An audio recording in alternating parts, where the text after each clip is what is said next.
welcome back to Making Everyday Magic. My name is Shauna. If you are new here, we are a homeschooling family of 4 who is in our 6th year of homeschooling, and we come here and we share just kind of what we're learning along our homeschooling parenting journey. This video is definitely more a parenting journey than a homeschool journey, but I thought it was important, since I'd done so much research, to share what I've learned along the way because, well, somebody out there might find it valuable. So today, let's talk about tweens, phones, and internet safety. Guys, before we go any further, please scroll down, hit the big red subscribe button, turn on the bell for notifications, and give this video a thumbs up. It is greatly appreciated. You can absolutely find everything that I am talking about today. I will link in the description box down below. I do have a special offer code available for you down in the description box, so be sure that you check that out if you are interested in this. And I'm also going to be talking about some free and amazing resources available through Google. So, if you guys are unaware, we have 2 girls. We have a 6-year-old and a 10-year-old, 10 and a half.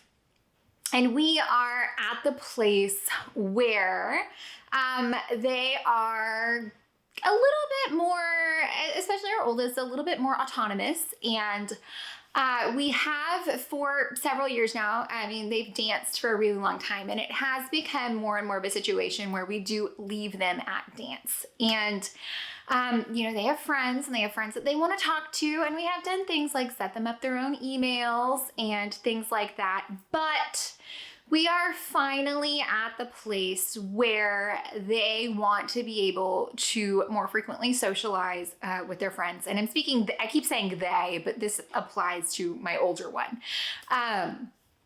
And so we have finally decided that it was time to branch out and let our oldest, our 10 and a half year old, get a cell phone. Now, this was a really big struggle for me, I think more so than anyone else, because I've always said, you don't leave me. You don't have a need for a phone. I'm pretty, really torn on the whole thing. And I have been really torn on the whole thing. And I'm going to articulate more of kind of my issues along the way here in just a minute. But it's really just not been something that I thought we would be broaching so soon. Now, part of this is the fact that almost all of her friends are in like a school setting, like a traditional school setting.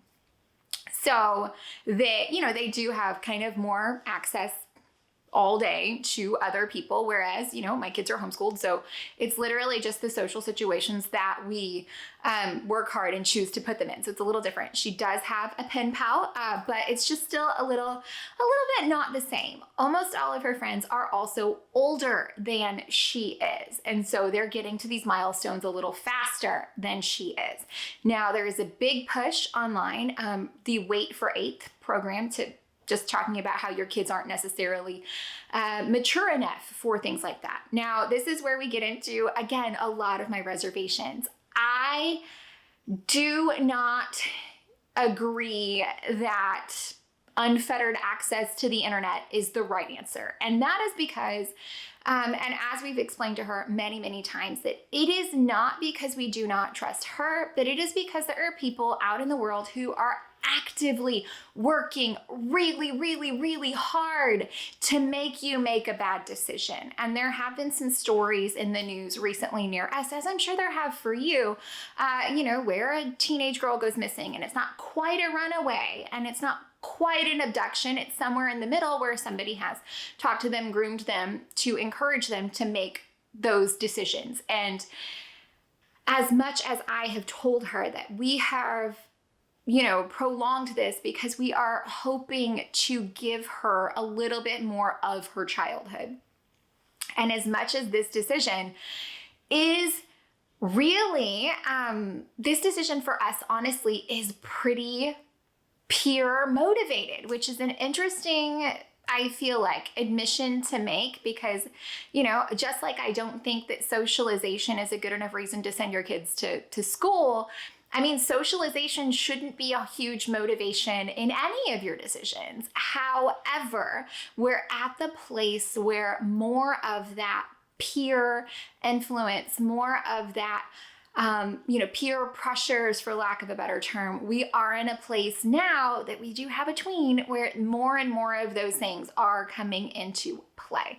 And as a parent, it's our job to decide kind of where our boundaries are and where that lies. And so in kind of getting ready for, I mean, we've thought about this for quite a while. It's come up over and over again in conversation. And I think we just finally found something that I feel is a good fit for us and our unique situation. So I wanted to come here and I wanted to share what I have learned along the way so that hopefully this helps make somebody else's life a little easier. Now, one of my biggest concerns absolutely is internet safety. Now, part of that is because, I mean, I come here and I share on the internet, but even just in looking at adults that I know, I don't feel like, because I mean, really, we're the first generation that's had to deal with this.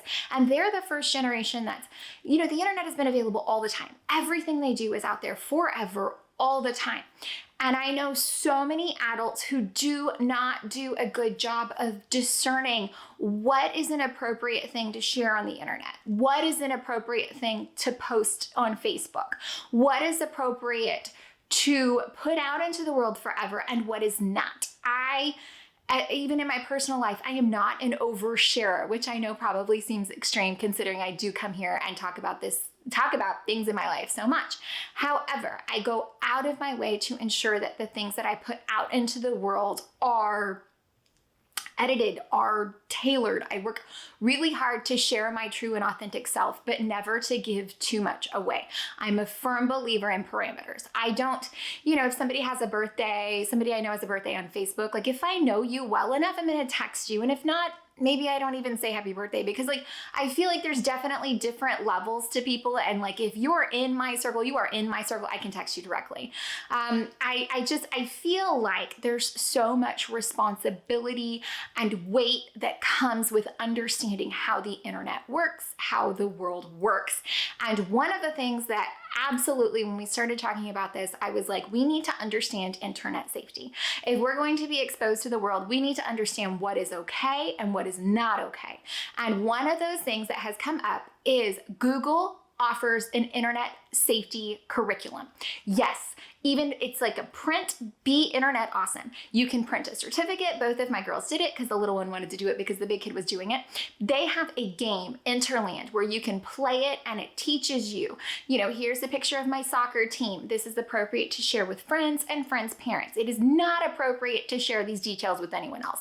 And there's a little fox looking guy who's actively trying to get them to slip up and give passwords and things like that. It is such a fun, first of all, resource, a free resource, and a much needed resource because we do not know what the ramifications of the internet on our personal lives is. We do not know what the ramifications of having, birth dates and, elementary school locations, all of that out in the world. And so it is so important to train your children to know that what they put out there is out there forever, and that there are people in the world who are actively working to make you make a mistake. There are people who are actively working to get the things that are most valuable to you, your personal information. And we have had so many discussions about what is okay, what is not okay, pictures that are okay, pictures that are not okay, what constitutes acceptable behavior online and what doesn't. But we've even gone so far to talk about you cannot express tone in a text or email. If ever you feel like you and your friend are not getting along by typing something out, you need to pause. You need to hit pause and have that conversation in person, because it's a different conversation when you're talking to someone. We are working really hard to try to make sure that our kids understand both the gravity and the weight of the situation when it comes to dealing with kind of online relationships. And it's really important to us that we are fostering these things in the right direction. Now, moving on to how we chose what we chose. Okay, so one of the stipulations was that she absolutely had to complete this Google Internet Safety course, which again, they both did. Little one wanted to do it because big sister was doing it. It's a fun game, so everybody got really entertained. It was really nice. I feel like she's learned a lot of really good things from it. Now, there are many, many options as far as what is out there and available for cell phones, for communications, for children. There is one that, these are the ones that I looked at, okay? So available through our like already phone carrier.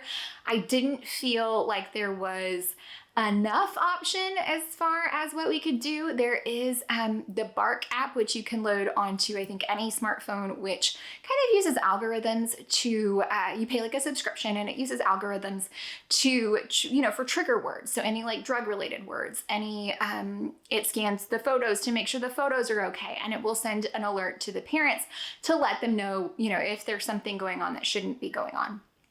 There are Gab phones, which is literally just talk and text. They're expanding a little bit in the kind of like apps market, but no internet access at all, which I honestly felt like, because with the Gab phone, you have to go straight through like their platform and program. I felt like that wasn't enough, because what happens in a year when we're maybe ready for a little more?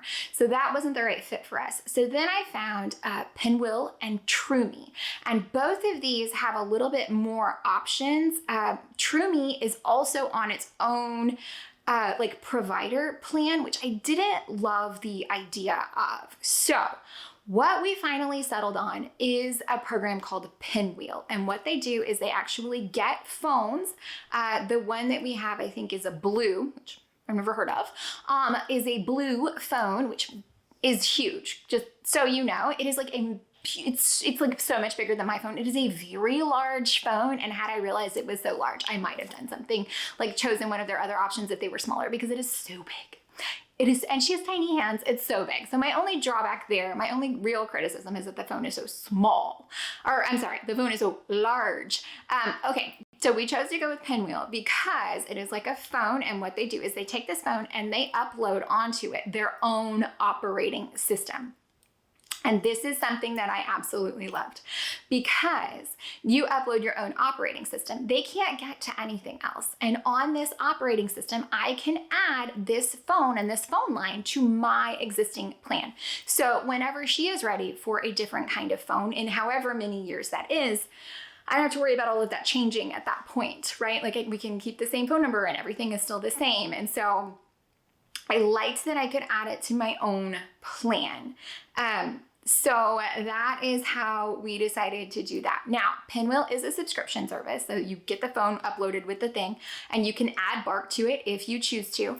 We did not choose to, because I don't feel like we're quite there yet. And then we did, like, we pay the subscription fee, and then what it is it's basically like this operating system, but you can go in and you can add from the parent portal that they have, you can add apps that have been okayed. So like Khan Academy, it has been okayed, so she can use Khan Academy on her phone. There is an app for learning flags, and so she's been learning flags on her phone.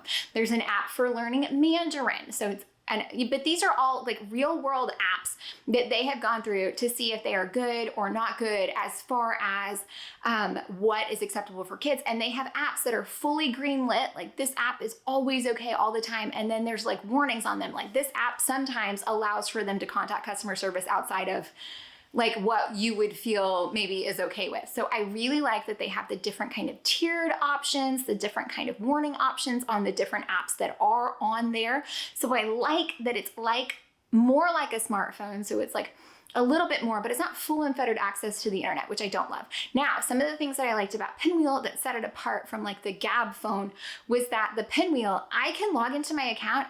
You have to approve every single contact. So she cannot send or receive anything unless I have approved that person. So I have to type in the number, I have to approve it. She can't even call voicemail until I approve the number. I mean, like it is locked down. Not only that, I can view every single phone call, every single text message in the parent app. I cannot show you the parent app because it's got a giant GPS and I'm home right now. You don't need to know that, right? Internet safety. But in their like platform, you can see everywhere she's been. It's got full GPS tracking, really easy to use. You have to approve every single contact for anything. Nothing comes through unless you've approved that contact, which I think is fantastic, okay? Because doing a lot of that work on the front end. You can set up times that it's okay. You can set up routines. She's got checklists for like, you know, get up, get dressed, brush your teeth, things like that. You can set up different modes. So there's like an everything mode so she can use everything and talk to everybody. There's like a school time mode so she can only use the educational apps, and you can approve and do whatever you want to at any time. It's also really easy to log into the app and be like, okay, it's the weekend, everything's good. Other than that, it's only emergency contacts can call or text, which is me and dad. So if it's a lockdown mode, I like it. If it's a full-on mode, I like it. And I like that it's set up and it's got a countdown and she knows what is expected of her. So I felt like some of them weren't enough, some of them were too much. And I feel like the Pinwheel phone just kind of really checked the boxes for myself. Now, again, always do your own research. Don't trust what I'm saying. Go look at these things for yourself. But I did like the things that it offered because I feel like some are not enough and some are definitely too much. So I felt like for us, this was a very good middle of the road. Now, I did put out some stipulations. So the deal is she does chores and she pays her own bill. That is because, I mean, it's a utility. You need to learn this life, okay? So she is paying the difference in our phone bill for adding her line. I am not having her pay the subscription service to the Pinwheel because I feel like that is for us. That is our peace of mind. We paid for the phone. We also did get a warranty through Upsy just in case, which was good because she's already dropped it and cracked the screen, but it is what it is. It's a really big phone. So that is something that we're gonna have to get taken care of. But the other things that we had her do, she had to complete the internet safety course. That was important to us. We also understand that at any point, mom and dad can take it away. We have a lot of rules. It never goes into the bathroom. Ever. Not anywhere, not ever. It does not go upstairs unless we have given you explicit permission. She doesn't pick it up for the day unless we have told her she can. And she understands that at any point, mom and dad can take it away for poor behavior. So that. I also made a point to let her know, just so that you know, mom and dad can see every single thing that happens on your phone. If at any point there is something that happens on your phone that we feel like you should have told us about that you did not tell us about, we're gonna be very unhappy and have to have a lengthy conversation. It is important to us that she understands that she can come to us, but she also understands that this is a really big responsibility. So I feel like she's done really, really well so far. I'm happy with the decisions that we've made as a family to this point. And this is coming from somebody who honestly was maybe much more against this than I felt I needed to be. Now, contacts on her phone. I have not allowed any adults on her phone other than her father and myself, and I don't know that I will. I've not put any aunts, uncles, grandparents, and I don't know that I will. I just don't know if I feel the need for that at this point. I might as I get more or less comfortable.